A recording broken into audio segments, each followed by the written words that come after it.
right here. JP Morgan, make no mistake, Bitcoin and crypto are here to stay. So that just came out from JP, which is really weird because Jamie Dimon, the CEO, doesn't seem to like it, but whatever. Their analysts there seem to be like, hey man, you're just not getting it.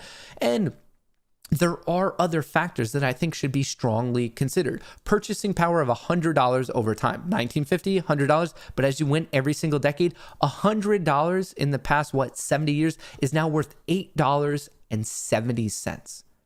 $8.70. We're battling with serious devaluation of our fiat currency. Over 70 years, $100, that's a 91.3% loss. And that's just because they print. Speaking of drunken sailors, it's like a drunken sailor is at the Federal Reserve and they're like, we just need more. Who cares? That is ludicrous. So with it, I think it's natural for people to look in things that store value, and that the common one right now that a lot of people are paying attention to is obviously BTC. Another little fact for you, 23% of Americans own crypto assets while 56% own stocks. The former market is 12 years old while the latter is 203. So on a relative basis, this growth in crypto and the popularity in crypto, it's amazing. It's absolutely amazing. Check this out. I'm probably going to set up my own Bitcoin mining operations this year. Kevin O'Leary, Mr. Wonderful himself, and a little bit on top of that news, Intel to unveil ultra low voltage Bitcoin mining ASIC in February. So within a month, it looks like Intel is going to be like one of the biggest problems with mining is the fact of how much energy it consumes. And a lot of people have environmental concerns of it. If they pull this off, that could be a game changer for miners.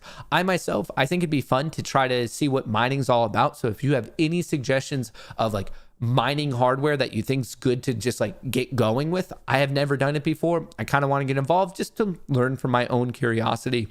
So if you have any suggestions, please do not hesitate to reach out. But now that we talked about Mr. Wonderful, obviously one of the biggest holders of crypto right now, or particularly Bitcoin, is MicroStrategy. This is Michael Saylor. The strategy is to buy and hold. And then one more for you. Bitcoin fixes this. Dr. Jordan Peterson on the expansion of the monetary supply and inflation. Makes a lot of sense because they're not going to inflate it. There's 21 million.